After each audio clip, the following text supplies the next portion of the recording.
lahir di Gaza, asli Palestina, ya, dan sudah menyelesaikan hafalan Quran dari buah Hafiz bin Asim.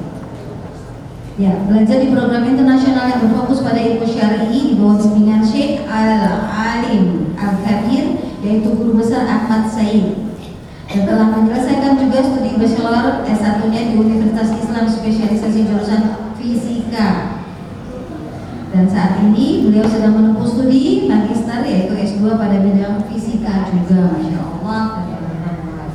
Nah, nanti Umar akan menyampaikan keadaan terkini negeri yang kita sayangi, negeri Palestina, seperti apa dan juga apa yang bisa kita lakukan untuk saudara-saudara kita di sana.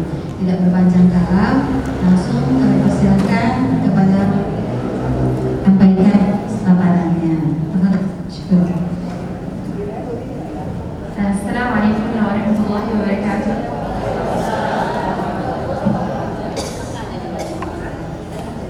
Alhamdulillahi rabbil alamin, wassalatu wassalam ala asyrafil mursalin, imamil mujahidin, as-sadiqil amin, wa ala alihi wa sahbihi wa sallam. Allahumma la sahla illa ma ja'altahu sahla, wa anta taj'alul hazna idha syi'ta sahla. Allahumma thabbitna 'ala al-haqqi wa thabbit al-haqqa bina. Allahumma istakhdimna wa la tastabdilna. Allahumma la ta'khudh minna illa ma yurdik, wa la tubqi minna illa ma yurdik. Allahumma inna nas'aluka 'aysha as-su'ada والثبات عند اللقاء والنصر على الأعداء وموت الشهداء وصحبة نبيك محمد صلى الله عليه وسلم في الفردوس الأعلى من الجنة آمين.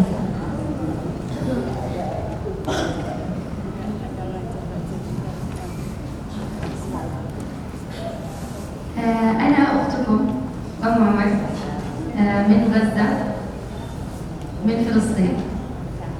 Umri 26 tahun. Saya adalah perkenalkan, saya saudara kalian semuanya, Umar dari Gaza, Palestina. Ibu tahu Gaza semua ya? Usia beliau masih sangat muda, Masya Allah, 26 tahun. ولدت فيها وكبرت فيها ومضى من عمري 24 عاما في غزة. Beliau lahir di Gaza, yang hidup di Gaza hingga usianya 24 tahun. وعلى إثر ذلك شهدت حروبا وتصعيدات عديدة في 24 سنة التي مضت هناك، منها 6 حروب: حرب 2008 و2012 و2014، ثم تصعيد في 2019 وحرب في 2021 ثم 2023. فشهدت 6 حروب وتصعيدات أخرى. Beliau selama hidup di Gaza 24 tahun sudah merasakan ya banyak sekali kejadian-kejadian yang mencekam di Gaza, sangat lama betul. Dan beliau menyaksikan dan melihat 6 peperangan yang pecah dan terjadi di Gaza. Yang terakhir sampai peperangan yang terakhir yang mungkin sama-sama kita tahu ya Ibu ya, peperangan yang baru terjadi bersama ini di 2021. شهدتها كلها من بدايتها إلى نهايتها ما عدا الحرب الأخيرة، وعرفت فيها ألم وفزعت قلبي مع كل طلقة رصاص أو دوي انفجار صاروخي. Sepanjang beliau di sana yang beliau saksikan peperangan, beliau menyaksikan bagaimana kerasnya ya dan menyakitkannya kehidupan dan peperangan yang terjadi di Gaza, Ibu. Kecuali yang perang terakhir, beliau nggak sempat lama di Gaza. Beliau di peperangan terakhir hanya sempat di awal, kemudian beliau keluar dari Gaza.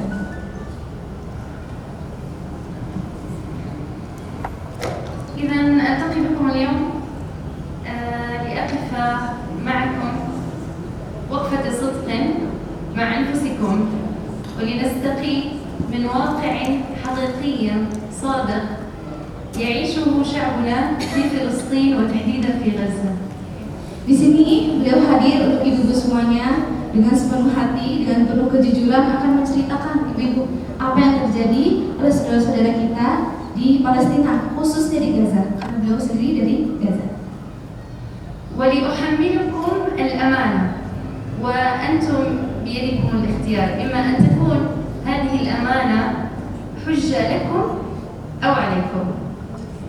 Ini akan menjadi satu amanah ya untuk beliau juga yang menyampaikan dan juga ibu-ibu yang mendengarkan ini. Dan insya Allah ini akan menjadi hujah kelak bahwasanya kita berusaha untuk mengetahui dan mengenal kondisi saudara-saudara kita di Gaza.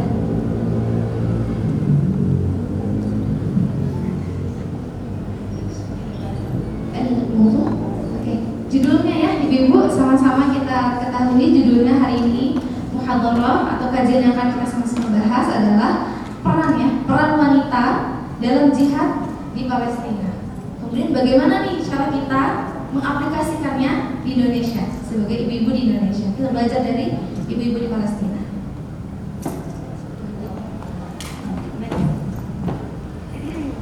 إذا سنحاول في هذه الدقائق القليلة أن نحقق هذه الأهداف، ولكن قبل أن نتحدث عن هذه الأهداف أريد أن أشكركم جميعا على استضافتي في هذا اللقاء والوقوف بينكم، لأن هذا الشيء حرمته طوال العامين الماضين، وهذه أول محاضرة أقدمها منذ الحرب المنقضية على أرض الواقع.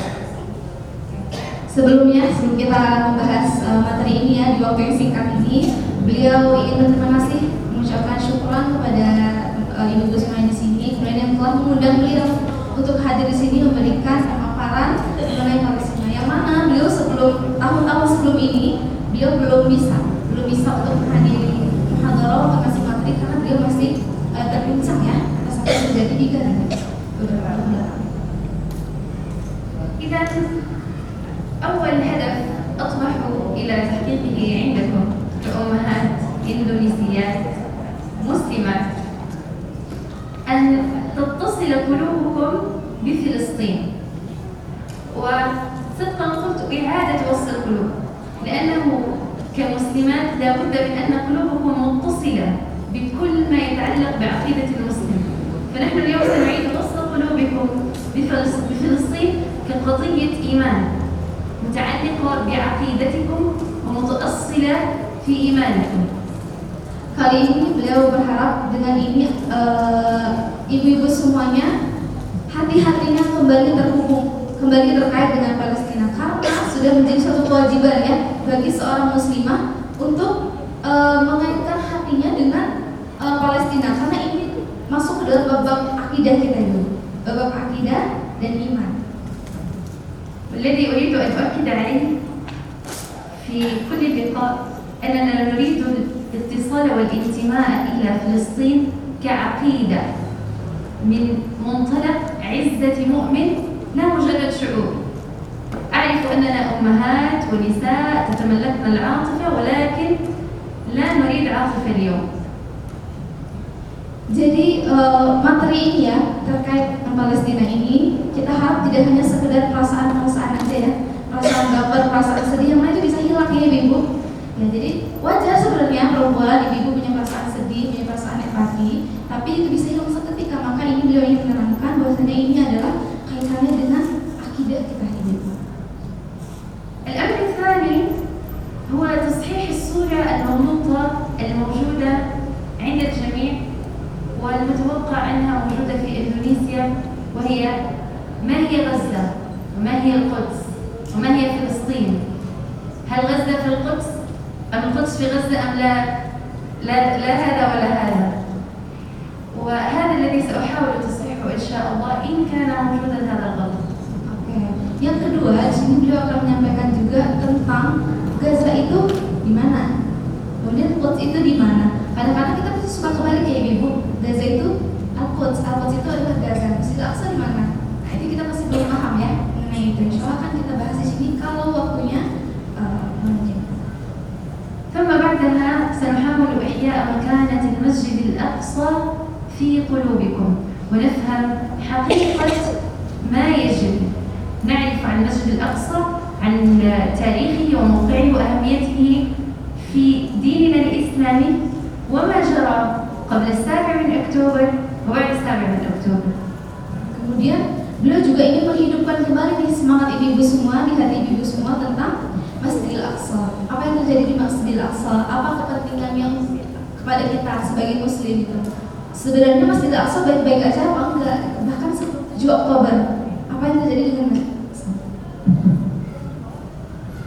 ثم سنحاول بالاستشهاد بالمشاهد التي هي في غزة وفلسطين عموما حتى تغرس في نفوسكم معنى الصمود، الثبات، فنتعلم منهم أن هذا الصمود ليس متعلقا بالجسد لا بالطول ولا بالعرض ولا بالبنية ولا بالقوة، وإنما هو متأصل في قلب قوي عزيز إيمانه راسخ وعقيدته ثابتة. Nanti kita akan lihat ya sama-sama ibu bagaimana pemandangan kejadian-kejadian yang ada di Gaza. Yang mana dari pemandangan itu, kejadian itu kita akan belajar apa itu sumud. Sumud itu artinya adalah ibu ketabahan, perlawanan ya. Bagaimana? Karena perlawanan itu tidak berdasarkan tinggi badan, kekuatan secara fisik, tapi sumud atau ketahanan itu berada di dalam hati, tumbuhnya di hati. وسنتعرف على أن سر ثبات الشعب الفلسطيني والمرأة الفلسطينية تحديدا هو القرآن الذي تربوا عليه، فلا وجود للرفاهية ولا وجود لكثرة الكماليات وأساسيات الحياة. وسنيقظ الوعي بخطر الانغماس في هذه الرفاهيات والكماليات. Jadi beliau juga mengatakan di sini bahwasannya rahasia dari ketabahan dan keteguhan mereka adalah bukanlah di kehidupan yang nyaman, bukan di kehidupan duniawi yang penuh dengan kenikmatan, tetapi adalah di Al-Quran. Al-Quran yang hidup di hati-hati mereka semuanya. وسنبين أن الذي حفظ لغزة ولشعبها دينها وصمودها وثباتها هو الحرمان الذي فرض عليه.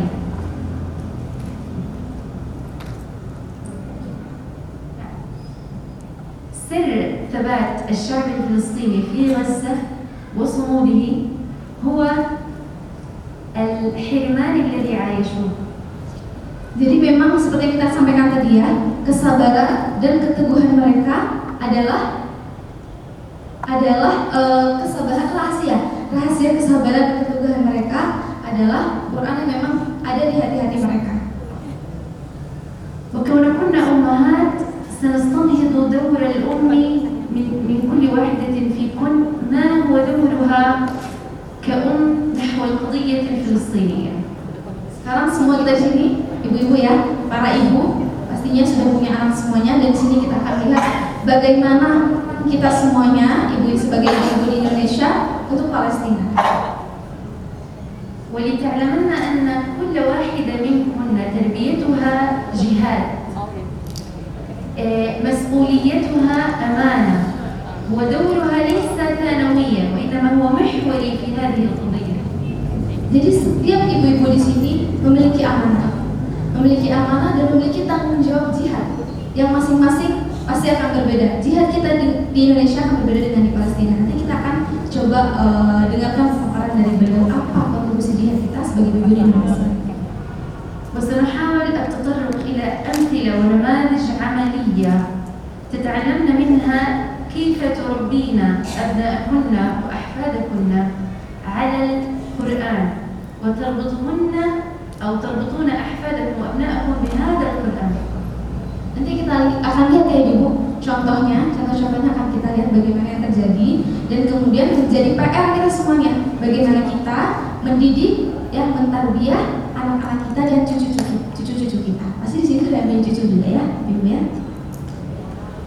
فتخرج كل أم منكن هنا وهي تعلم كيف تزرع في نفسها وفي زوجها وعائلتها وأبنائها وأحفادها الصمود والصبر والإيمان وكيف تنشر بينهم. Setelah keluar dari sini, masing-masing dari kita ibu-ibu penting sekali untuk menanamkan kepada dirinya sebagai seorang ibu, kepada suaminya, kepada keluarganya. Apa itu arti keteguhan, arti kesabaran dan keimanan yang akan menjadi tugas-tugas kita ke depannya sebagai para ibu. ونؤكد على الهدف الأساسي وهو أن نتخلص من التعاطف، أن نخرج من هنا ونحن نعلم ماذا نفعل، نقوم بشيء ملموس، لا نريد حزنا، لا نريد تأثرا، لا نريد دموعا أو تعاطفا، نريد عمل مستمر من هذا اللقاء حتى يتوفاكم الله. Kemudian juga beliau mengatakan bahwasanya yang paling dasar setelah kita selesai materi ini adalah tidak hanya kesedihan ya ibu, tidak hanya kesedihan, kemudian meratapi apa yang terjadi di Palestina, kemudian kita perasaan saja, tapi kita harus memiliki amal. Apa yang kita lakukan setelah keluar dari kajian ini? Harus ada amal-amal yang kita kerjakan. وسنبني في نفوسنا شعور الانتماء للأمة الإسلامية. الزمن الحالي والتطور والمادية تعودنا على الأنانية والفردية والعمل على أنفسكن منفصلات عن الأمة الإسلامية، فسنعزز انتماءكن للأمة الإسلامية.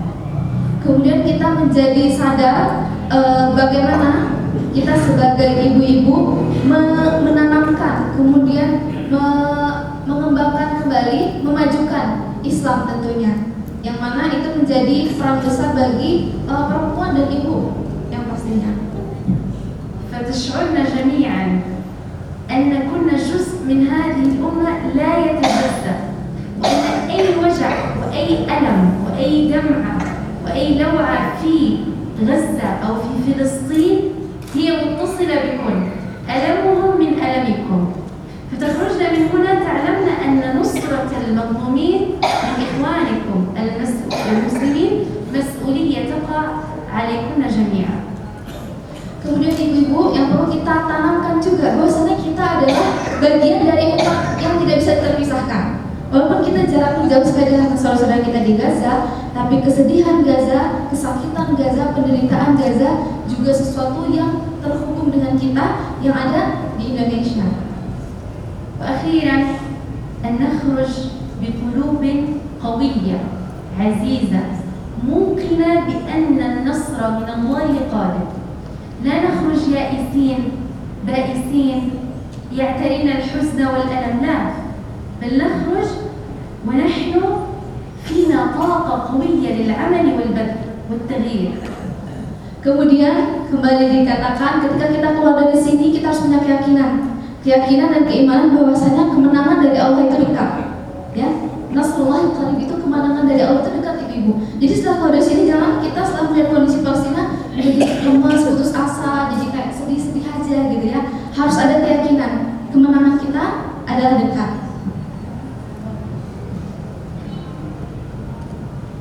لماذا نخاطب الأمهات؟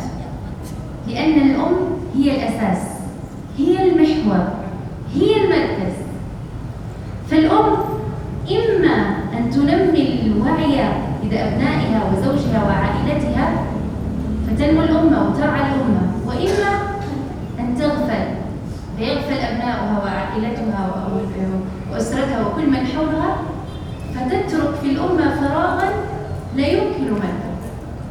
Jadi berbicara tentang ummahat, tentang ibu-ibu, kalian kita semua di sini adalah sosok-sosok yang memiliki peran yang penting, peran terpenting di dalam membangkitkan umat kayak gitu ya. Karena kalian adalah asas, fondasinya itu adalah di ibu. Ibu adalah fondasi dari umat ini. Jadi ketika ibunya berhasil, nanti kalau akan melahirkan generasi dan umat yang berhasil juga. Sebaliknya kalau ibunya lalai, maka yang terjadi pada umat juga sebaliknya. إذن لماذا نتحدث اليوم عن فلسطين؟ من ناحية الإيمانية أنتن مسلمات، ففلسطين مرتبطة ارتباطا قويا لا ينفك بديننا وإيماننا، لذا نحن نتحدث عنها اليوم. Jadi kenapa kita mesti berbicara tentang Palestina, ibu-ibu semuanya? Karena satu hal yang pasti, kita semuanya adalah para muslimah, para muslim. Maka Palestina dengan muslim itu sesuatu yang sangat terkait, kuat, dan tidak bisa dipisahkan. Maka dari itu kita penting sekali untuk membahas dan bercerita tentang Palestina, yang mana keterkaitannya sangat kuat dengan kita sebagai muslim. فإن لم نكن مسلمين نتحدث عنها من ناحية ضمير، كبشر لدينا ضمير. المعاناة والآلام التي يعيشها الشعب الفلسطيني اليوم توقظ فينا الضمير، فلا بد أن نتحدث عنها. ومن ناحية الهوية وهي التراث الإسلامي في فلسطين، لذا نتحدث عنها. Sekarang tadi kita berbicara sudah berikan keimanan ya Ibu. Kemudian juga bagaimana sisi-sisi kemanusiaan juga menjadi salah satu faktor yang membuat kita pasti dan harus terkait dengan Palestina ya. Di samping keimanan, rasa kemanusiaan kita yang ada di hati kita juga menjadi faktor kita untuk membahas dan terus-menerus terkait dengan Palestina. Kemudian huwiyah itu identitas. Identitas seorang muslim itu terlihat juga dari mana? Daripada perjuangan saudara-saudara kita di Palestina. فهي قضية كل مسلم ومسلمة. فيها القبلة الأولى. أول ما صلى الرسول صلى الله عليه وسلم أول صلاة توجه إلى المسجد الأقصى كأنها نقطة البداية. من دونها كان ضاعت الصلاة وكان ضاع الدين. فإن تركنا فلسطين ضعنا.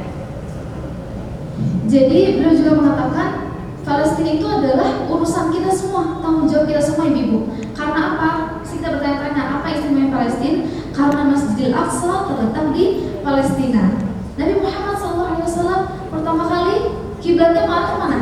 Ibu, ke Palestina ya. Jadi itu seakan-akan titik permulaan dari umat Islam juga seluruhnya, karena menjadi kiblat pertama kita sebelum abad. والمسجد الأقصى زاده تشريفا بأنه كان في فلسطين وهو الثالث الحرمين الشريفين، صلاة فيه ب500 صلاة عن غيره في أي مسجد دون المسجد الحرام المسجد النبوي. Kemudian tadi juga menambahkan sedikit yang tadi, kalau kita kehilangan Masjid Al-Aqsa, maka kita akan kehilangan segalanya. Karena salah satu keutamaan dan kemuliaan Masjid Al-Aqsa juga ibu-ibu diantaranya adalah sholat di Masjid Al-Aqsa kita dapat meraih pahala sebanyak 500 kali lipat dibandingkan sholat di masjid-masjid kita yang sekarang. Tentunya kemuliaan Masjid Al-Aqsa setelah Haramain, Ka'bah dan Masjid Nabawi. وأيضا هو المكان الذي عرج به إلى السماء حينما مر بالنبي صلى الله عليه وسلم عام حزن طويل، فجاءته البشرى من الله بأن عرج به من الأرض إلى السماء ليواسيه بعد هذا الحزن الطويل. فكانت نقطة المواساة الارتباط بالسماء من المسجد الأقصى.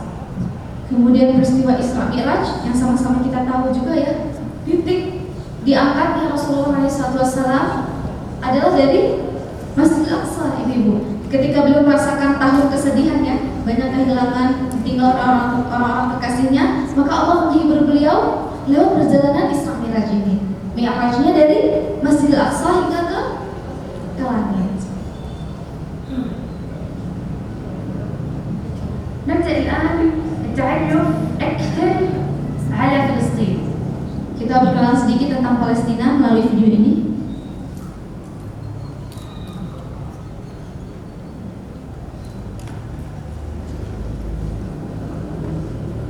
هنا القدس، نسمع عن القدس، غزة، فلسطين، سنفرق بينهم. Jadi kita akan membedakan ya, Quds itu yang mana, kemudian Palestina, karena ada perbedaan. الآن قصة فلسطين تبدأ بأن نعرف أين تقع على الكرة الأرضية. هنا في آسيا تقع فلسطين، تطل على البحر الأبيض المتوسط، وتحدها بلدان عربية: لبنان، سوريا، الأردن، ومصر. Terletak di benua Asia yang pasti, kemudian terbentang antara Al-Bahrul Abyad. Kemudian dia dibatasi di perbatasan oleh negara-negara Arab di sampingnya, teman-teman. Ada Syria, ada Lebanon, kemudian Jordan dan Mesir. فهنا فلسطين عرفنا موقعها في نهاية آسيا، متصلة بأفريقيا، تطل على بحر وتطل أيضا على البحر الأحمر من هنا، فموقعها المميز جعلها مطمع عند كل الأعداء. Jadi kita lihat sama-sama lihat posisinya ya, ibu-ibu yang warna merah itu, yang membentang dari laut yang di atas hingga laut merah yang bawahnya. Nah, ini terletaknya di ujung Asia juga, berbatasan dengan Afrika, kemana Mesir ya, jadi masuk ke Afrika. Nah, posisinya yang strategis ini, ibu-ibu, menjadikan Palestina ini diperebutkan oleh dunia.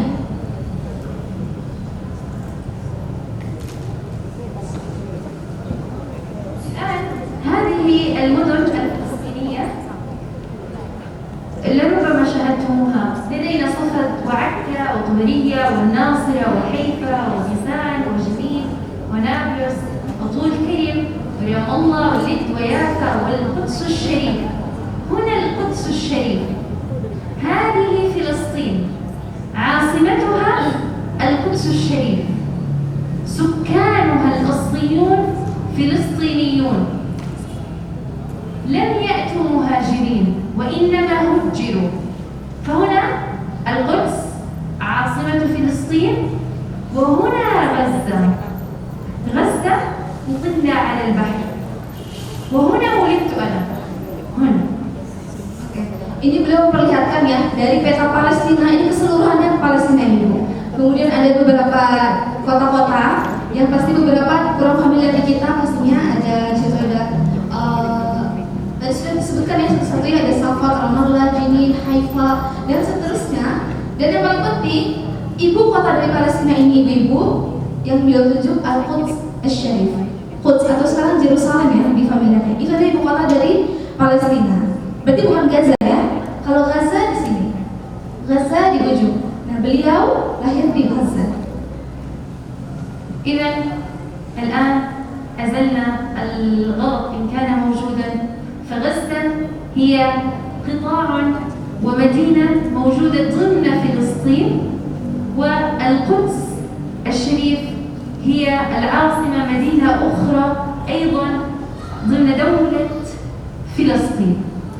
Kita coba memperbaiki ya kesalahan kita mungkin selama ini yang masih mengira bahwasannya Palestina itu hanya Gaza, tidak ya? Palestina itu seluas itu, ibu. Nah, Gaza adalah bagian terkecil dari Palestina. Al-Quds juga bagian lainnya dari Palestina. Nanti coba kita tanya, ibu boleh tanya. Jadi Masjidil Aqsa itu di mana? Saza, apakah di Gaza atau di Quds? Nanti kita akan tanya lebih lanjut. إذا هذه فلسطين الجميلة، قبل أن تدنس، قبل أن تغتصب، قبل أن تحتل، عربية خالصة.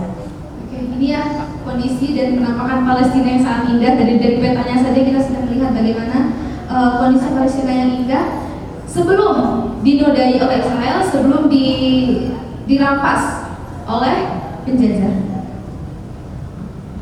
ضمن مدن فلسطين مدينة بيت لحم. بيت لحم مدينة di dalam Palestina ada ini ya, ada kota Baitul Lahim namanya.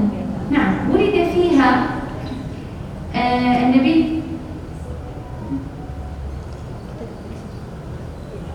سيدنا عيسى عليه السلام المسيح، وفي ناس ناصرة مدينة أيضا في فلسطين عاش فيها هو وأمه مريم.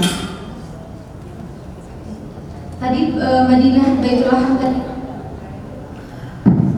Lahir di sana Nabi siapa? Nabi Isa. Kemudian ini juga Nasirah. Ini juga sebuah kota, juga kota di Palestina, teman-teman, satu kota di Palestina yang mana hidup di sana juga Ummuna Maryam. فهنا نعرف أن لها أصل في ديننا منذ نبينا عيسى. وأيضا الخليل مدينة أخرى ولد فيها سيدنا إبراهيم عليه السلام. Oke, juga di kota lainnya, kota Al-Khalil namanya, lahir lagi Nabi kita yang lainnya, Nabi Ibrahim alaihissalam. الخليل إبراهيم عليه السلام خليل الله عاش فيها هو وزوجته سارة.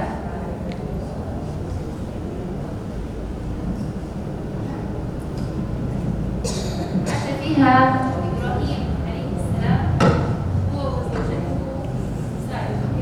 Yang mana Nabi Ibrahim alaihissalam hidup di kota ini, kota Al-Khalil ini dengan istrinya Sarah. فالآن تحدثنا عن نبيين عاش فيها أيضا 4 أنبياء آخرين: سليمان عليه السلام، داود عليه السلام، وزكريا عليه السلام، ويحيى عليه السلام. لذلك هي مهبط الأنبياء. فهذا يبين لنا مكانتها الدينية المرتبطة بإسلامنا. Oke, setelah 2 nabi tadi, ada 4 nabi lagi yang lahir dan hidup di Palestina juga. Ada Nabi Sulaiman, Nabi Dawud, Zakaria, dan Yahya alaihissalam. Mereka juga semuanya lahir di Palestina. Kemudian bagaimana mungkin kita bisa menafikan keberadaan Palestina ini, ibu-ibu sekalian? Padahal ini menjadi mahbat itu seperti tempat tumbuhnya, lahirnya, dan berkembangnya hidupnya nabi-nabi kita sebelumnya. فهي مكان مقدس لكنه للأسف دنس. فيه البحر الميت. البحر الميت هنا هذا هو البحر الميت، وهو بحر لا مثيل له على وجه الأرض. بحر مالح لا سمك فيه، مختلف عن كل البحار يذهب إليه العرب والمسلمون يسبحون فيه دون ما شعور بالخطر على غير كل البحار. Jadi itulah tempat-tempat yang suci yang sekarang sedang dinodai kesuciannya. Dan di sini ada namanya Al-Bahrul Mayyit, itu laut mati, Ibu. Yang mana laut mati ini berbeda dan gak ada gantinya di dunia ini. Laut ini sama seperti biasanya asin, tapi dia tidak ada ikan. Tidak ada ikan di dalamnya. Dan juga orang-orang Arab Al-Bahrul Mayyit gak ada ikan ya, seperti yang disampaikan oleh Zahra tadi. Sama itu ikan ya. وهنا المسجد الأقصى. المسجد الأقصى ليس هو قبة الصخرة. قبة الصخرة هي قبة ذهبية جميلة يصلي فيها الناس، مبنى جميل منذ قديم الزمان، ولكن ضمن المسجد الأقصى.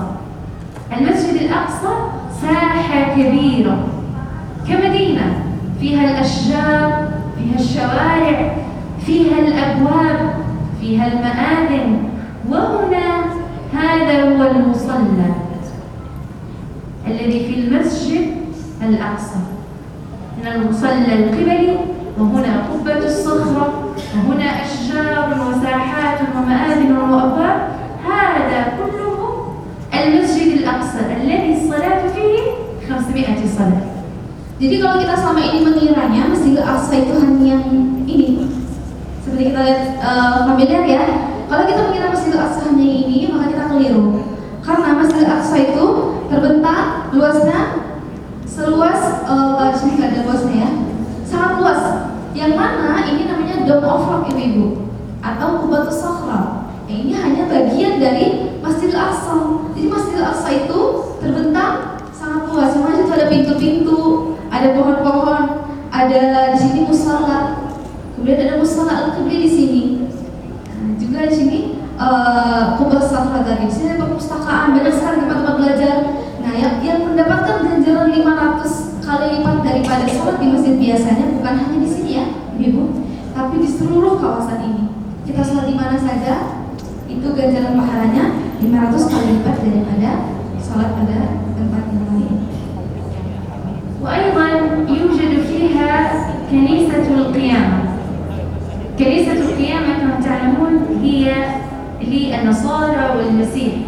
يعتقدون المسيحيون أن عيسى عليه السلام هنا صلب وتوفي، لكننا نعلم أن الله سبحانه وتعالى رفعه إليه ولم يصلب ولم يمت، ولكنه توفاه إلى السماء ورفعه عنده حتى يرجع في آخر الزمان أيضا في فلسطين في بيت المقدس فيحارب الدجال فتقوم بعده الساعة.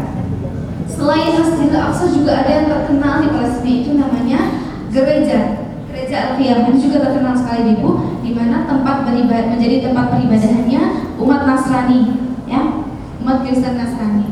Nah, di sini juga mereka percaya bahwasannya dulu Nabi Isa disalib oleh orang Yahudi itu di sini, gitu ya, yang menjadi keyakinan mereka. Tapi yang menjadi keyakinan kita bahwasannya Nabi Isa alaihissalam diangkat oleh Allah ke langit dan kelak akan kembali di hari kiamat di Palestina, akan kembali di hari kiamat di negeri Palestina. Itu keyakinan kita sebagai Muslim. فلسطين كونها دولة ساحلية على البحر ومناخها جميل مختلف طبعا عن إندونيسيا تماما، فهي بلد الخيرات، بلد الفواكه، وإندونيسيا كذلك، ولكن طبيعة المناخ تميزها بفواكه وخضروات دونا عن غيرها من البلدان. Palestina juga sangat menakjubkan ya Ibu. Di sana juga tumbuh banyak sekali buah-buahan sebagaimana di Indonesia tentunya, kata beliau. Tapi memang ada ciri-ciri khas tertentu dari buah-buah Palestina yang tidak sama dengan daerah-daerah lainnya.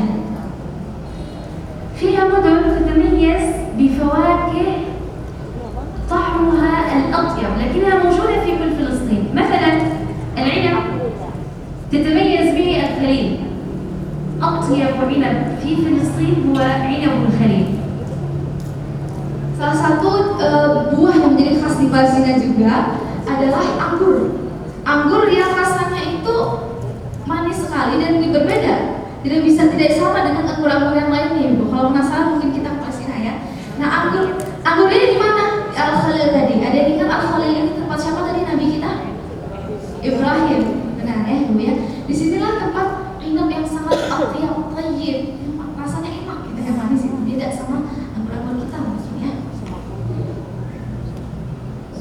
وأيضا البرتقال الطيب اللذيذ موجود في يافا وموجود في كل فلسطين، لكن تتميز يافا مدينة يافا وهي مطلة على ساحل البحر، طبعا هي محتلة الآن، تتميز بالبرتقال. Kemudian yang lainnya juga ada jeruk. Yang mana jeruk ini sebenarnya ada di keseluruhan Palestina, cuma khususnya atau khasnya itu ada di Yafa. Yang mana Yafa ini sekarang juga sedang terjajah. Padahal di sana kita umat Muslim punya khas dari buah jeruk yang sangat manis, gitu ya, yang menjadi kebanggaan dan ciri khas dari Palestina ini sendiri.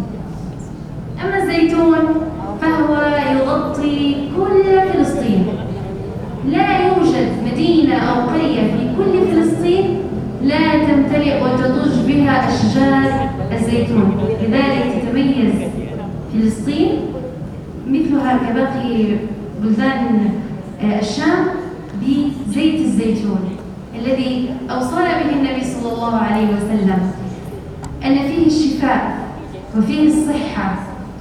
فسبحان الله بارك الله في هذه الأرض بأن جعل فيها أطيب شجرة الزيتون. Kemudian seluruh wilayah Palestina juga terhampar atau ya banyak pohon-pohon zaitun menghampar hampir seluruh wilayah Palestina. Nggak ada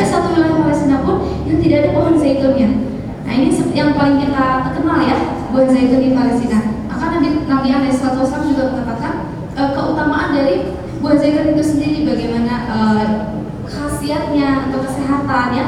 Kita sendiri di sini juga banyak ya pengguna buah zaitun ya. Dan minyak zaitun itu sendiri dihasilkan dan dikenal, sangat dikenal, diproduksi dari Palestina. ثم نجد في محلات فلسطين الزعتر والسماق والليمون، البهارات الفلسطينية المعروفة. وأيضا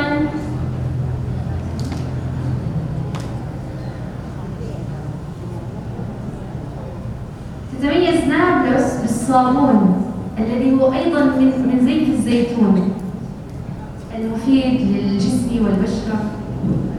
Ini juga bermacam barang-barang yang diproduksi oleh Palestina ya Ibu. Salah satunya ada sabun di Nablus, daerah di Palestina, juga terbuat dari zaitun juga asalnya, bahan utamanya gitu ya. Jadi barang-barang yang diproduksi oleh Palestina di Nablus ya. وأيضا الفطور الفلسطيني المعروف في كل المدن والذي يحاول الاحتلال ينسب هذا إليه هو الحمص والفلافل. Yang menjadi ciri khas sarapan orang Palestina juga adalah hummus sama falafel. Ini adalah makanan yang bisa menjadi sarapannya orang Palestina. Falafel.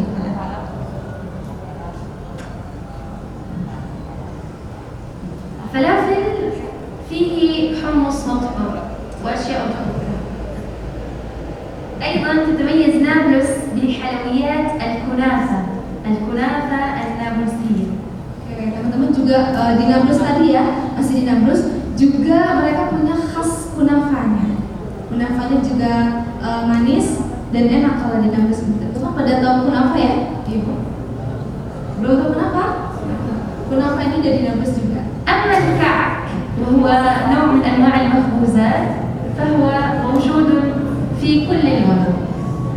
Kalau misalnya roti-roti kayak ini memang banyak tersedia di banyak kota ya, tidak khas di satu kota aja.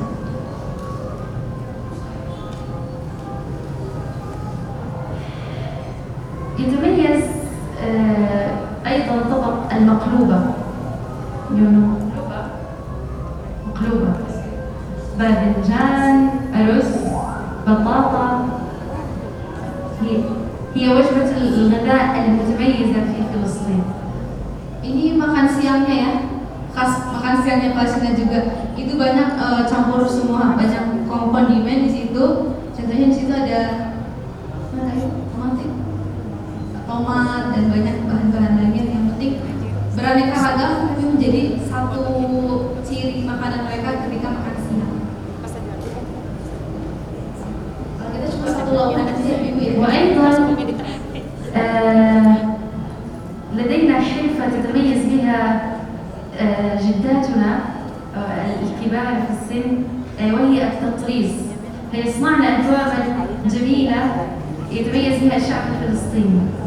Jadi orang-orang tua atau nenek-nenek di Palestina itu suka bikin motif-motif gitu Ibu. Apa yang menenun, kemudian membuat motif-motif di pakaian. Mereka menggunakan itu semuanya. Nah itu kerajinan atau kegiatan orang-orang udah tua di Palestina. هذه فلسطين الجميلة العربية المسلمة دون احتلال، دون استيطان، دون حروب. هكذا هي. Nah inilah teman-teman ibu-ibu sekalian keindahan kehidupan di Palestina sebelum datangnya penjajahan, perampasan ya, dan sebelum datangnya penjajahan dari Israel sekarang. Inilah kehidupan mereka sebelumnya, orang-orang Arab yang Muslim di Palestina. يعني نرى فيها المواهب، المبدعون، أصحاب الرياضات، أصحاب العلوم.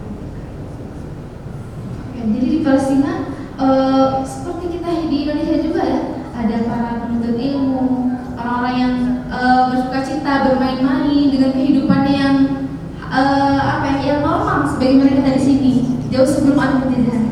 ثم حدث الذي حدث، أصبحت دولة يطمع فيها الاحتلال والغرب واليهود يريدون السيطرة عليها، يريدون تهجير شعبها، يقتلونهم، يقصفونهم، ييتمون الزوجات وييتمون الأطفال، يرملونهم، ينسفون بيوتهم ويسلبون منهم مزارعهم، يدمرون كل معاني الحياة الفلسطينية. Kemudian keindahan Palestina itu berakhir saat datangnya orang-orang ini, orang-orang entah manusia yang atau bukan, adalah Israel dan Barat tentunya, yang mana mereka berlomba-lomba untuk menguasai Palestina, gitu ya. Mereka membuat istri-istri menjadi janda, mereka membuat anak-anak menjadi yatim, rumah-rumah hancur, kemudian perkebunan semuanya luluh lantak semuanya, hingga kondisi Palestina sebagaimana yang kita tahu sekarang, ibu-ibu. Padahal sebelumnya, di slide sebelumnya kita lihat kehidupan Palestina yang begitu nyaman, sebelum pada akhirnya datanglah makhluk-makhluk ini. ولكننا رغم كل القوى العسكرية والاستعمارية والأسلحة والدعم العسكري واللوجستي، إلا أننا نؤمن أنه سيأتي يوم تتحرر فيه فلسطين. هذا وعد الله لا نشك فيه أبدا. Tetapi bagaimanapun juga ibu-ibu ya, kekuatan penjajah, senjata mereka ya, dengan segala macam kekuasaan yang mereka miliki, itu tidak akan menjadikan keyakinan kita atau keinginan kita berubah bahwasannya suatu saat akan datang hari al-yaum di mana Palestina itu akan menang, akan bebas, free Palestine seperti kita tahu ya, karena kemerdekaan Palestina itu janji dari Allah. وهنا فلسطين هكذا كانت، فلسطين، الأردن، مصر، هنا القدس كاملة. الآن في النكبة أصبحت محتلة من إسرائيل، دولة الاحتلال، هي ليست دولة، هي كيان غاصب، كيان محتل، لكن هكذا تظهر على الخرائط للأسف. الضفة الغربية وقطاع غزة، واليوم هذا ما تبقى من كل فلسطين، الذي باللون الأحمر الآن كله باليد وفي قبضة الاحتلال. Di awal sekali ya ibu, yang hijau ini seluruhnya adalah wilayah Palestina, seluruhnya adalah wilayah Palestina. Tapi kemudian pada peristiwa Nakba, kemudian berlanjut lagi Israel menjajah Palestina, maka wilayah Palestina menjadi semakin mengerucut, mengecil.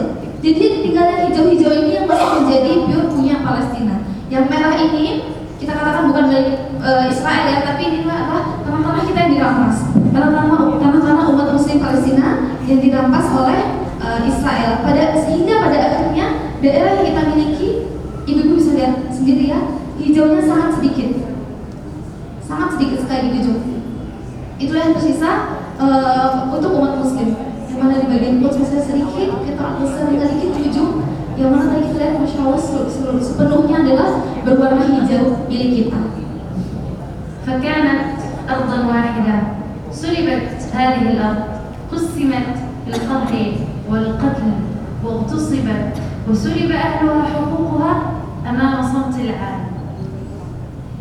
Dan inilah teman-teman negeri kita, negeri Palestina yang kini telah dijajah, telah dirampas oleh Israel, yang mana mereka dengan kondisi mereka terakhir ini sampai sekarang ini, dunia masih dalam keadaan bukan diam.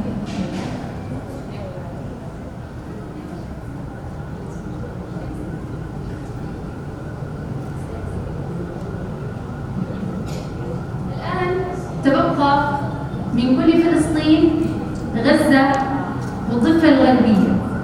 غزة تعيش تحت الحصار منذ سنوات،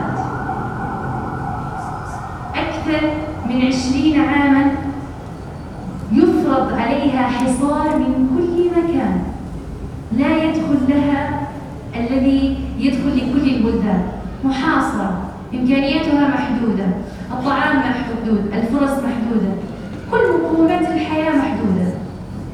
Jadi yang tersisa di Palestina saat ini adalah hanya dua ini ya, Ibu, Gaza dan tepi barat kalau kita bilangnya, Dhifa al-Gharbiyah ini tepi barat.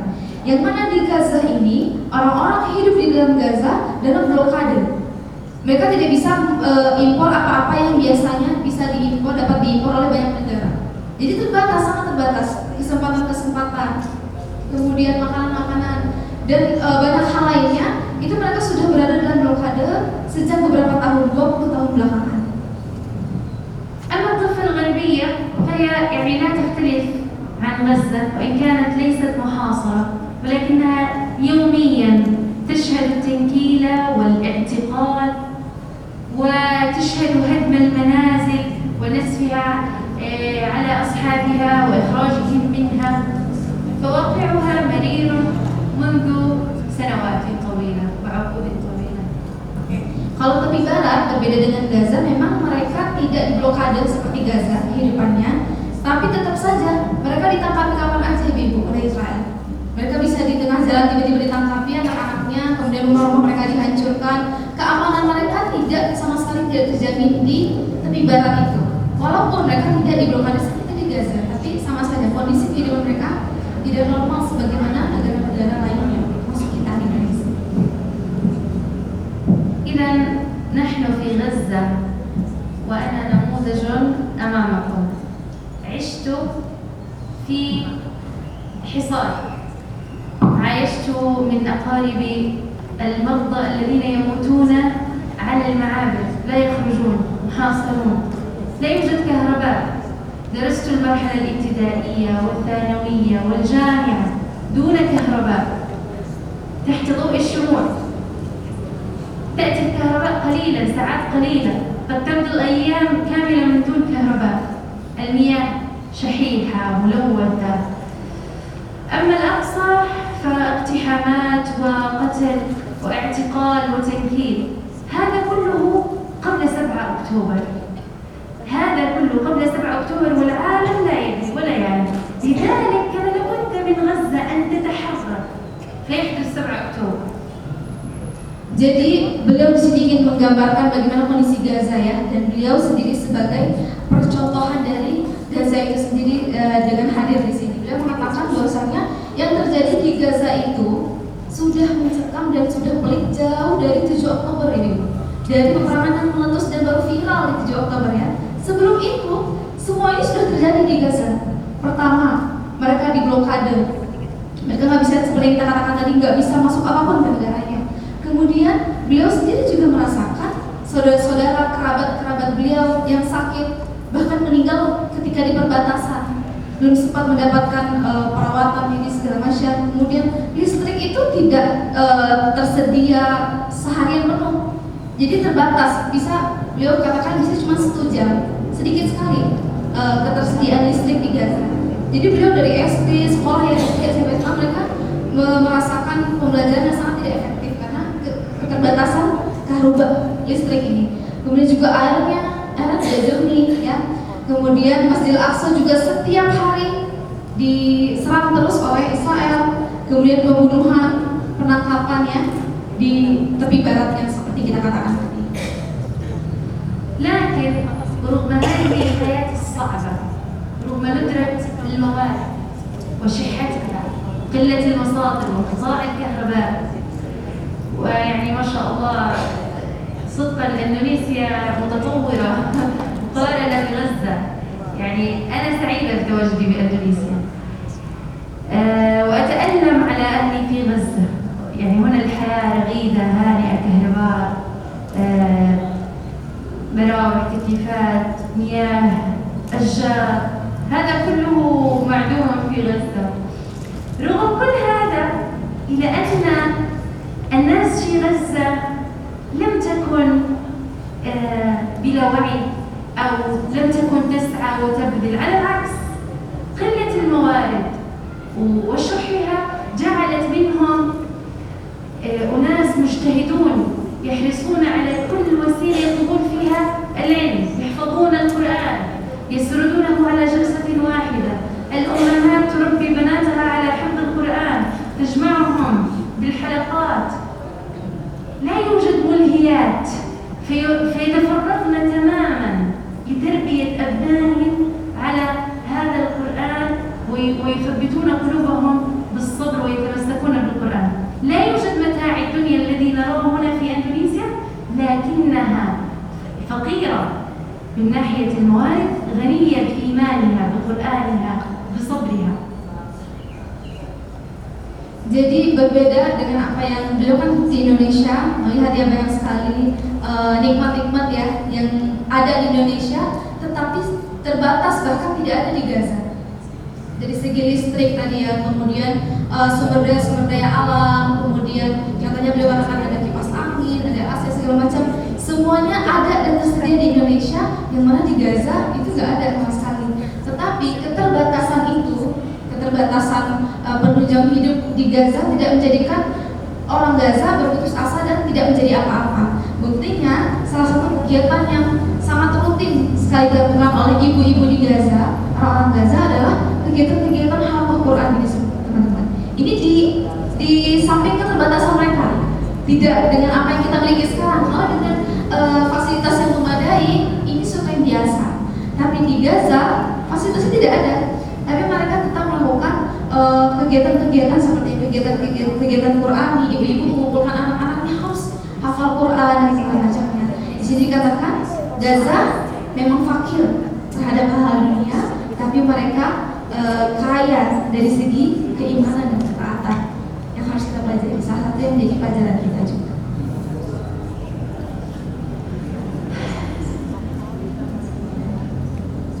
الآن الرفاهية موجودة خارج غزة. ماذا نعني بالرفاهية؟ كماليات حياة، أجهزة إلكترونية، إنترنت سريع وموجود دائما، كهرباء لا تنقطع، كل مصادر الترفيه متوفرة خارج غزة. لكن حرصنا أن تعلمنا أن هذه الرفاهيات التي في بيوتكم هي أول سبب تنسيكم أو تبعدكم عن الله سبحانه وتعالى، وتشغل قلوبكم وتعلقه بالدنيا الزائلة وتضعف همتكم، فتنصرف الهمة، تضيع، تتشتت، لا تستطيع أن تقرأ جزءا كاملا في اليوم، بينما في غزة يقرؤون القرآن كاملا في جلسة واحدة. Kehidupan yang nyaman, ya kenyamanan Gaza memang jauh dari kenyamanan ini. Tetapi terkadang yang menjadi ujian dari terlalu nyaman ya kehidupan kita yang terlalu dilimpah ruahkan dengan kenikmatan justru menjadi ujian terkadang gitu ya. Jadi ketika kita hidup dengan bergelimangan nikmat, terkadang membuat kita melupakan Allah. Ya, ini menjadi PR kita. Yang mana kita memang tidak diuji seperti di Gaza dengan kesulitan, tapi kita diuji dengan keimanan. Kalau hidupnya enak kayak gini ya, kita jadi lupa Allah, disibukkan hatinya dengan hal-hal yang gak berguna, dengan hal-hal yang sia-sia, kemudian jadi melemahkan himmah itu kayak keinginan kita, keimanan kita tuh jadi lemah ketika kita terlalu enak hidup. والآن لنتصور من هو أعظم مؤمن وأقوانا إسلاما وإيمانا على وجه الأرض. Sekarang coba kita bayangkan ya, ibu-ibu, siapa di dunia ini muslim yang paling kuat imannya? Lalu bertanya, kira-kira siapa nih kalau kita bisa menggambarkan, melihat apa sih gambaran seorang muslim yang punya keimanan paling kuat di dunia ini sekarang?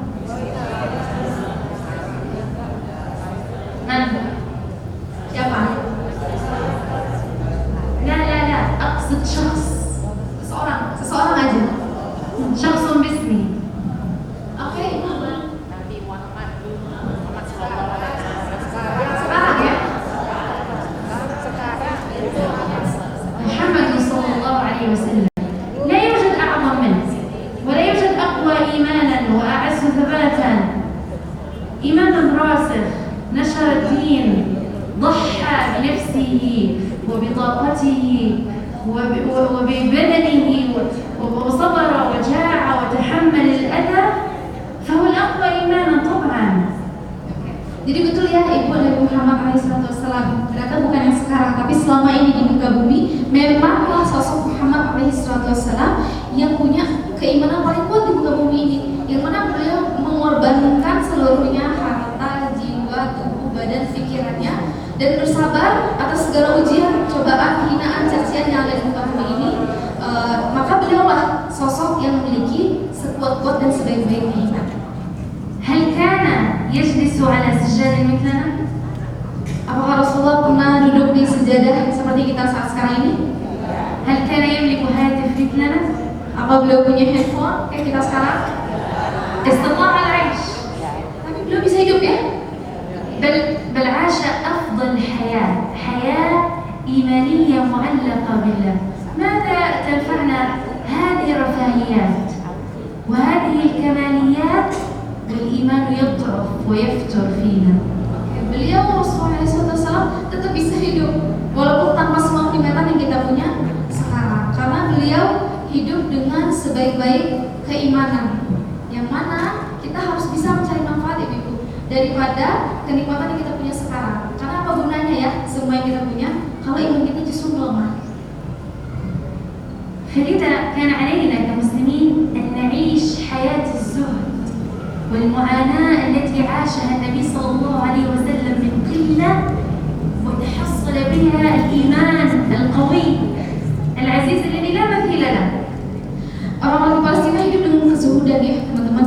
Mereka hidup dengan kezuhudan, mencontoh sebagaimana kehidupan Nabi SAW. Semuanya serba biasa-biasa aja, terbatas, bahkan cenderung sedikit, tapi mereka bisa meraih keimanan yang puncak keimanan. Saya kira begitu ya. وهذا الذي حدث مع أهل غزة فقر، والنبي صلى الله عليه وسلم كان فقير، جوع، وعاش عمره صلى الله عليه وسلم جائع يربط الحجارة على بطنه من جوعه. هذه الحالة الصعبة عايشها أهل غزة، فكأنها فرضت عليهم حياة النبي صلى الله عليه وسلم. Dan beginilah kehidupan rakyat Gaza, ahli Gaza teman-teman sekalian. Mereka hidup fakir, mereka hidup miskin. Sebagaimana Nabi Muhammad SAW juga hidup sebagai fakir. Mereka juga hidup kelaparan. Sebagaimana Nabi juga pernah lapar sampai beliau mengikatkan batu ya di perut beliau ketika lapar. Maka di sini seakan-akan rakyat Gaza itu melihat dengan pandangan keimanan tentunya Allah memaksa mereka untuk hidup sebagaimana Nabi Muhammad SAW hidup. Kehidupan mereka kehidupan Nabi. فهذا الحرمان الذي عايشه أهل غزة نضج بهم، جعلهم نبراسا لكل هذه الأمة. قلة موارد ولكن حفظ لهم الله بالحصار والحرمان والجوع والمعاناة التي عايشوها، حفظ لهم دينهم، بارك في قرآنهم، قربهم، قوى إيمانهم، شغلهم بما هو أعظم من كل ما في هذه الدنيا. Jadi justru dengan keterbatasan ya, dan mereka tidak bisa mengakses banyak hal-hal duniawi seperti kita, justru menjadikan mereka memiliki nilai keimanan yang istimewa berbeda dengan umat-umat lain yang tidak merasakan seperti mereka. الآن الأمهات في غزة يربين أبنائهن على ماذا؟ Sekarang ibu-ibu di Gaza, ada yang tahu nggak? Ibu-ibu di sini ada yang tahu dengan apa cara ibu-ibu di Gaza mentarbiyah atau mendidik anak-anak mereka? Dengan apa? Ada yang tahu?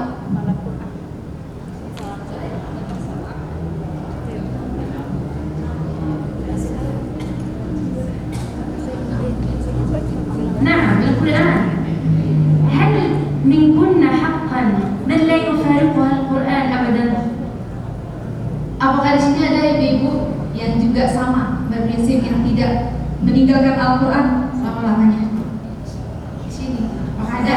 يعني بينكن وبين أنفسكم لا نريد الجواب. Oke, nggak perlu jawaban ya, dijawab dalam hati sendiri masing-masing. فالحال في غزة وأنا عشت فيها، القرآن ليس يوم الجمعة وليس عند الصلوات، هو متصل. ما دمنا على قيد الحياة نذهب ونأتي ونروح ونحن في القرآن معنا. فالأم تربي ابنها على القرآن، هو نمط حياة لا ينفك عنه، يحفظونه في بيوتهم، في طرقاتهم، في نزوحهم في خيامهم في قصف ما في قصف القرآن موجود في اطمئنان في فزع القرآن موجود. Jadi kehidupan rakyat Gaza, ibu-ibu Gaza dalam mendidik anak-anak mereka adalah kehidupan Qurani. Mereka mentarbiah anak-anak mereka dengan Quran. Jadi Al-Quran itu tidak simbolis bagi mereka yang di hari Jumat aja, kalau kita mau bilangnya yasinan aja gitu ya. Enggak. Al-Quran juga tidak hanya di waktu sholat aja, tapi Al-Quran selama mereka masih qaidil hayy, itu masih hidup, ibu-ibu masih hidup, Al-Quran harus tetap di hati mereka selama mereka masih hidup. Jadi Al-Quran di rumah mereka, Al-Quran di jalan-jalan mereka, Al-Quran ketika ada bom Al-Quran, ada tidak adanya bom Al-Quran, di pengungsian Al-Quran, di mana-mana mereka berbicara tentang Al-Quran. في الأمهات عودنا أبناءهن على القرآن في فترة الأمان والإطمئنان. حين غاب هذا الأمان والإطمئنان كان لهم القرآن هو الأمان، وهذا ما يجب أن تسعين إليكن جميعا يجب أن تعملن على هذا المبدأ. القرآن رفيقك أنت، رفيق زوجك، إخوانك، أبنائك، أحفادك. القرآن هو مصدر الأمان يكون لكم في فترة أمانكم، فقد يأتي يوم يسلب هذا الأمان. من سيعطيك الأمان؟ القرآن. Ibu-ibu di Gaza mengajarkan anak-anak mereka Al-Quran ketika masa-masa aman, masa-masa sebelum perang ya. Intinya ketika mereka masih merasakan keamanan, mereka diajarkan Al-Quran. Itu sesuatu yang harus dan pasti. Karena apa? Dengan tujuan apa? Ketika mereka tidak lagi merasakan keamanan seperti saat sekarang, justru Al-Quran itulah sumber keamanan bagi mereka. Makanya jadi rahasia kenapa mereka tetap merasakan aman, tenang dari Al-Quran itu. Karena sedari dulu ketika mereka masih kehidupannya mungkin seperti kita, Al-Quran sudah menemani mereka. Jadi Ustazah Umar mengatakan ibu-ibu semuanya harus menjadi sahih Al-Quran, teman Al-Quran. Maka jadi yang akan menemani suami-suami kita, anak-anak kita, cucu-cucu kita, bahkan diri kita sendiri adalah Al-Quran. Mungkin bukan sekarang, tapi ketika di akhir zaman sudah tidak ada keamanan lagi, Al-Quran satu-satunya sumber keamanan untuk kita. Kita belajar dari Gaza. إذا الآن السؤال يا عمر، ماذا نتعلم كأم أندونيسية؟ ماذا نفعل بعد هذه المحاضرة؟ كيف نعمل بالكلام الذي قلتيه؟ Sekarang mungkin ibu-ibu bertanya ya wahai Umar, terus kita bisa apa nih? Apa yang bisa kita lakukan setelah muhadarah ini? Apa yang bisa kami lakukan sebagai ibu-ibu Indonesia yang mana berbeda kehidupan kita dengan Palestina? Kita mau kita mau contoh konkretnya yang bisa kita lakukan dan amalkan apa di Indonesia? من منكن لديها أطفال دون 15؟ Ada yang punya di sini di bawah umur 15 tahun? Boleh angkat tangan ibu?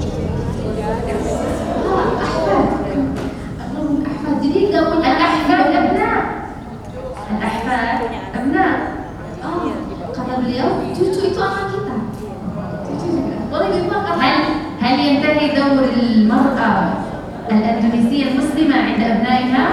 Apakah berhenti peran ibu-ibu Indonesia di anak-anak mereka saja?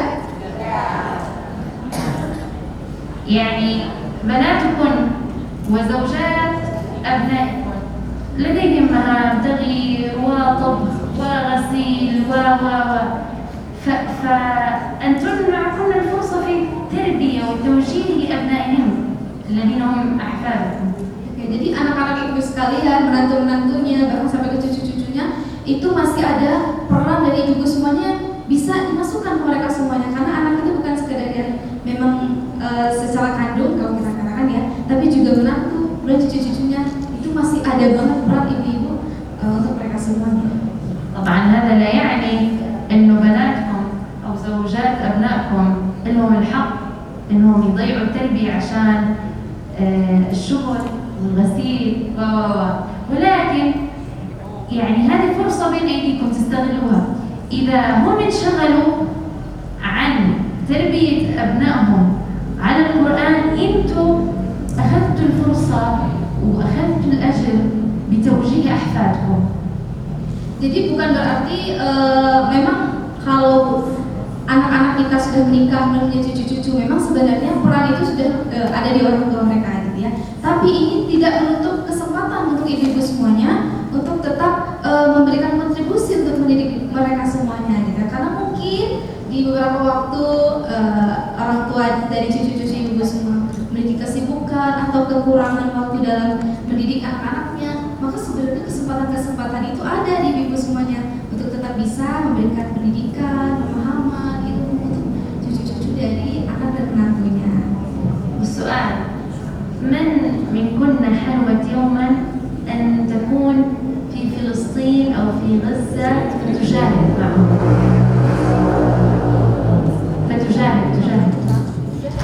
تجاهد الجهاد حلما تحلم. Oke, di sini semuanya apakah ada yang punya mimpi atau impian untuk bisa mengirimkan dirinya atau anak-anaknya berjihad di Palestina? Tidak ada satu pun? Ada? Coba angkat tangan berkelihatan bisa saja. يعني تريدون الجهاد ولا لا تريدون الجهاد؟ Jadi mau jihad apa enggak nih judul kita nih? فرصة الآن ما تريد الجهاد فرصة مفتوحة الآن. Oke, kalau kesempatannya ada nih sekarang, siapa yang mau jihad? Saya deh yang mulai. Saya mau saja. Oke. Apa? Cuma satu ternyata. Dua. Oke. باب الجهاد مفتوح. من تريد؟ Kesempatan jihad terbuka nih. Ada yang mau? Ini baru misalnya ibu gimana kalau beneran ya? النبي صلى الله عليه وسلم ماذا يقول؟ ذروة سنام الإسلام الجهاد في سبيل الله. Padahal Nabi SAW sudah menjanjikan teman-teman keutamaan dan keistimewaan Gaza sangat tinggi untuk jihad fisabilillah. Tapi kita nggak ada mau ternyata. يعني لا جهاد لا إسلام في جهاد في إسلام. Karena pada asalnya dulu Nabi berjihad. Kalau tidak ada jihad, Islam tidak ada, kita nggak ada. Jadi dengan jihad, Islam ada. Ini kita nggak usah enaknya aja ya udah dapat Islam dari keturunan. Tapi dulu Nabi dengan jihad baru ada Islam. نرجع للسؤال من تريد الجهاد الآن؟ Beliau ulang lagi. Sekarang kita ulang lagi pertanyaannya. Masih ada yang mau untuk berjihad mengirimkan anak-anak kampungnya? ترى يعني المعروف إنه من لم يغزو في سبيل الله ومن لم يجاهد في سبيل الله هذا مشكوك في إسلامه. Dan sebenarnya al-ma'ruf itu kayak seharusnya ya. Ketika ada orang yang tidak mau berjuang, berperang di jalan Allah, ini banyak macamnya dan caranya juga banyak ya. Tidak harus kita pikirkan yang di atas kuda dengan tenaga ya. Tapi yang tidak mau berjihad di jalan Allah, maka diragukan keislamannya. Ibu boleh tanya nanti macam-macam jihad itu apa aja gitu ya. Biar kita kan di pandangan kita perangnya. Coba. المرأة تجاهد أعظم جهاد، لكن إذا وعت كيف يكون الجهاد؟ Oke, dan ternyata perempuan itu memiliki faktor dan merupakan unsur atau penggerak jihad yang paling utama justru adalah perempuan. Kenapa? في غزة ساحة معركة وحرب قائمة وأنتن لديكن ساحة معركة.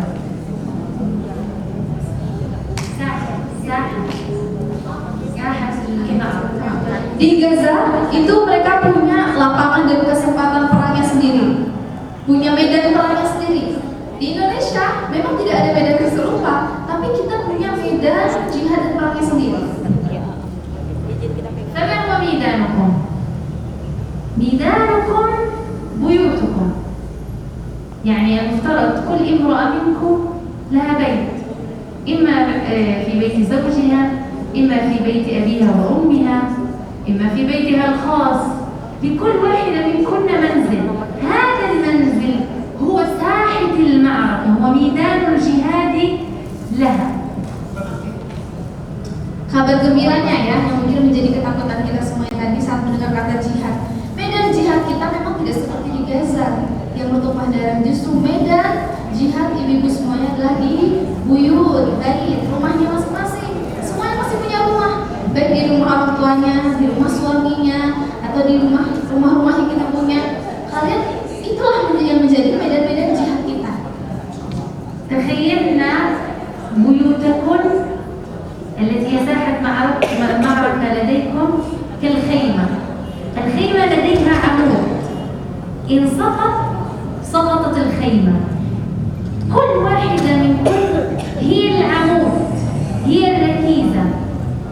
إذا لم تعمل وتجد وتجتهد وتجاهد بدينها في هذا المنزل سقط المنزل. Sekarang bayangkan ya, bayangkan teman-teman, ibu-ibu bayangkan semuanya, jika rumah itu bagikan suatu kemah yang tenda, yang mana tenda itu kan punya tiang ya ibu ya, tiang penyangganya di tengah. Itulah peran ibu-ibu semuanya, yang mana ketika tiang itu tidak kokoh, tiang itu tidak berdiri, maka tenda-tendanya runtuh. Ketika sang ibu tidak punya keinginan, untuk agama, tidak punya keimanan yang baik, keinginan untuk berjihad, maka bagaimana seluruh tenda-tenda itu bisa memiliki keinginan itu. طيب كيف نبدأ؟ ما هي نقطة الانطلاق؟ القرآن يوميا لا يسمح، ممنوع منعا باتا يمر يوم إلك كامرأة تنقطعي فيه عن القرآن.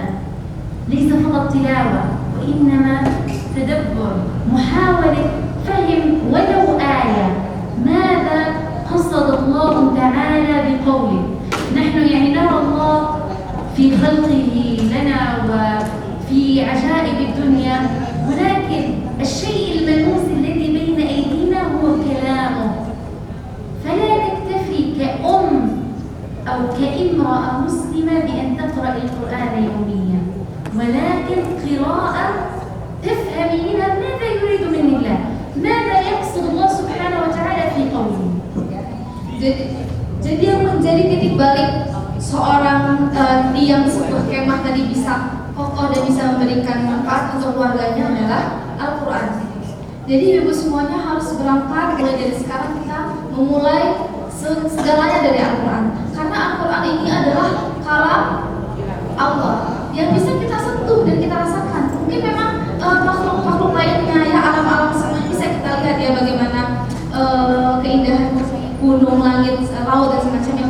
Tapi salah satu mukjizat Allah Subhanahu wa taala yang kita bisa pegang dan rasakan secara nyata setiap harinya adalah Al-Quran, karena dia bisa disentuh ibu-ibu semuanya. Dan tidak cukup bagi seorang ibu itu hanya membaca Al-Quran aja setiap hari, tapi kita perlu tahu ini apa yang Allah ingin sampaikan kepada saya. Satu ayat kita harus tahu ini Allah ingin menyampaikan sesuatu apa untuk kita. Seperti itu. أما فلسطين، هل تحبون فلسطين؟ Apakah teman-teman semuanya mencintai Palestina? إذا هذا الحب، هذا الشعور لابد أن نراه على الواقع، لابد أن نرى العمل. Maka buktikan kecintaan itu ya, kecintaan ibu semuanya dengan apa? Dengan amal dan perbuatan nyata. كيف العمل؟ بالتوعية.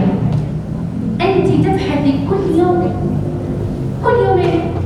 عن فلسطين، تعلمي معلومة عنها، ماذا تعيش فلسطين اليوم، ماذا يحل بفلسطين اليوم، من هو مع فلسطين، من هو ضد فلسطين، وتنشري هذه المعلومة لزوجك، لأهلك، لأصحابك، لأبنائك، لأحفادك. Maka salah satu bukti dari kecintaan itu adalah kesadaran ibu semuanya. Seorang ibu harus punya kesadaran bahwa memang dia cinta kepada Palestina, memiliki kecintaan dan peduli. Mereka pertama harus punya kesadaran dulu. Kesadaran untuk apa? Untuk mempelajarinya. Salah satunya sekarang ibu-ibu sedang mempelajari dan mengenal Palestina. Setelah itu apa? Tidak cukup dengan ibu-ibu saja yang memahaminya. Ajarkan kepada anak-anaknya, ajarkan kepada suaminya yang mungkin memang belum tahu, atau kepada kerabat-kerabatnya. Yang penting ibu-ibu punya peran yang utama, karena kita udah belajar. ثم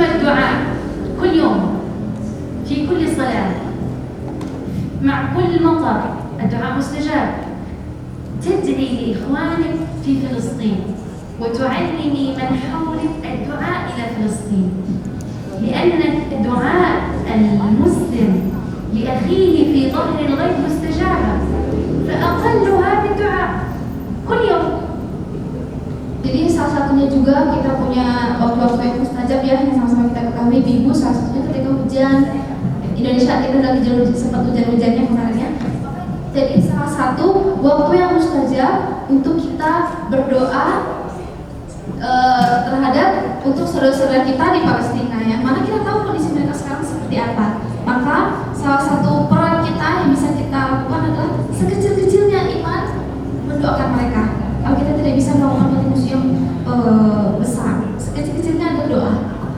والمطلوب منكن ليس مستحيل، إنما بصدق النية. المطلوب الصدق أن تكوني صادقة بأنك تفعلين ذلك لوجه الله، لا يغيب عن ذهنك القضية الفلسطينية. في بيتك تذكرينها لمن حولك، تذهبين إلى الشارع تجرين حديثا عابرا، أخبرين بما تعلمين عن فلسطين، في السوبر ماركت، في كل مكان، كلنا عندك من معلومات تخبرينا بها. Kemudian yang paling penting kita mesti jujur ya, jujur asli itu jujur teman-teman, jujur dan punya niat. Minimal kita punya itu kejujuran dalam niat kita untuk apa? Untuk menjadi salah satu pionir pembebasan Palestina ini. Jadi apa yang ibu tahu sekarang, sederhana apapun sampaikan aja ke orang-orang di sekitarnya. Misalnya ibu kan cuma misalnya nongkrong di tetangga sebelah atau di perkumpulan majelis-majelis lainnya, itu ceritakan aja hal-hal terkecil, hal-hal sederhana yang ibu tahu tentang Palestina. Minimal mulai tumbuhlah kesadaran pada setiap ibu-ibu di Indonesia untuk memiliki peran dalam pembebasan ini. الآن سأعرض لكم يعني مشاهد من غزة التي تعاني الويلات اليوم حتى تتشجعن وترين كيف أنهن رغم معاناتهن والقصف والجوع والتشريد والنزوح إلا أنهن يبذلن في كل يوم. Sekarang kan beliau akan memperlihatkan ya bagaimana gambaran atau pemandangan yang terjadi di Gaza dengan segala kesulitan mereka ya, penderitaan mereka, kelaparan dan banyak hal lagi ujiannya. Tapi dengan itu mereka tetap melakukan hal-hal positif ini.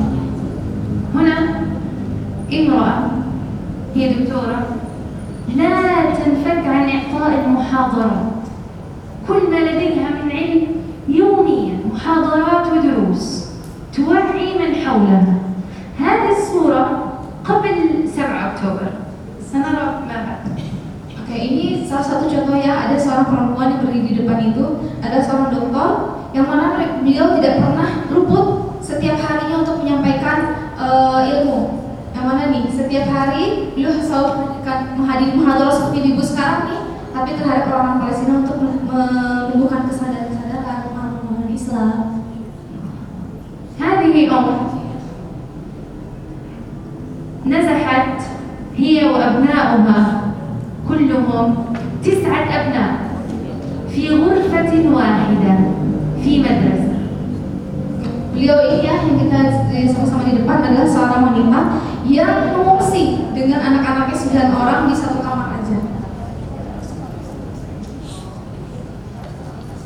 فالآن يعني تحاول أن توزع بين أبنائها الأدوار.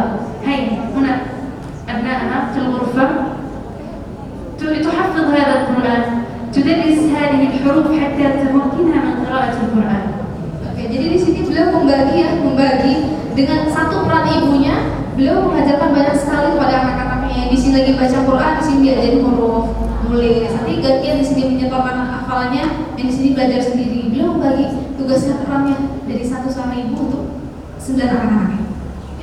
فرغم كل النزوح والشتات الذي قد يقع في هذه العائلة إلا أنها حرصت على أن تحافظ على أبنائها 9 من الدخان والأمور السيئة التي قد يقعوا فيها أثناء نزوحهم، وربتهم على القرآن. حافظت على بيتها وأبنائها لأنها الأساس، وبذلت في سبيله. وكذلك أنتم لابد أن تأخذن هذه النماذج قدوة لكم من الآن فصاعدا. Ini salah satu juga teladan yang kita semuanya ibu-ibu, bagaimana seorang ibu menjaga anak-anaknya dengan segala macam kesulitan yang tentunya terjadi di Palestina, di Gaza, tetapi beliau tetap memberikan melaksanakan amanah dan memberikan hak anaknya begitu dengan menghafal Al-Quran, kemudian mengajarkan dia banyak hal, karena amanahnya tidak hanya berhenti dengan menjaga rumah saja, tapi dia juga sebagai ibu memiliki banyak sekali peran-peran untuk menjaga seluruh anak-anaknya dalam hafal Quran. Ini bisa kita contoh dan jadikan kedua semuanya. وعودت أبناءها خلال الحرب خوف وضرب وقصف أن تعلمهم بالله، تعلمهم الدعاء، تعلمهم الأذكار، وأنتن كذلك احفظن أذكار الصباح، احفظن أذكار المساء، أذكار النوم، كل الأذكار في خروجك من المنزل وعودتك، وعلمنا أحفادكن وكل من حولكن أن يداوموا على الأذكار، لأنكم أنتم الآن يعني في ترف، لستم في معاناة، هم في معاناة ولا يتركون الأذكار. Sekarang beliau mengembalikan anak-anaknya, tetap mengingatkan untuk dalam keadaan kondisi Gaza yang mencekam, untuk mengembalikan, meminta anak-anaknya untuk kembali berdoa kepada Allah, senantiasa berdoa kepada Allah di kondisi yang pelik ini. Maka ibu-ibu semuanya di Indonesia pun kita tidak dalam keadaan yang serupa mencekamnya, tidak dalam keadaan perang, mesti dan harus sekali untuk ibu-ibu semuanya mendawamkan ya, merutinkan zikir pagi ya ibu-ibu, zikir pagi, zikir petang. Jadi anak-anaknya, cucu-cucunya semua biasakan mereka dari sekarang, karena itu yang akan menjadi bekal mereka ketika sesuatu yang tidak kita inginkan terjadi. Kita sudah punya kebiasaan-kebiasaan itu yang bisa menguatkan kita kelak ketika kita di kondisi-kondisi seperti ini. هنا طفلة لا ترى في الحرب حفظت القرآن كاملا وهي لا ترى، في الحرب في النزوح في القصر إلى أنها تحفظ القرآن من كتاب بريل، حفظته كاملا في الحرب. فما حال أحفادكم؟ أين وصلوا في حفظ القرآن؟ أين وصلتم أنتم في حفظ القرآن؟ Oke, ini juga salah satu gambaran anak kecil di Gaza ya, yang mana beliau tidak bisa melihat, beliau buta, tetapi hafal Quran secara keseluruhan. Kehamilan itu lengkap ya, hafal Qurannya 30 juz ibu, bukan 30. Dan ini beliau hafal ketika dia di perang, ketika dalam kondisi peperangan beliau hafal Quran. Maka bagaimana kalau cucu-cucu kita semuanya, beliau apakah sudah menghafal Al-Quran di kondisi yang kita jauh lebih nyaman dan lebih aman daripada adik ini. هذه امرأة تقطف زرعها من أرضها لتقوم بإعداد الغداء وتكرر سورة النبأ معها. إذا فعلت الصوت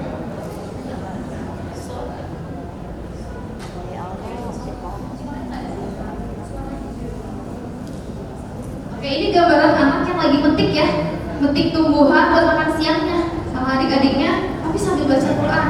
Kalau kita selalu dengan HP ya, ibu ya, ini baca Quran, metik, terbaca surat An-Naba. Ada yang pernah Naba? Beliau adik ini baca An-Naba. Lihat Quran terus petik, lihat Quran petik, tapi lisannya terus membaca.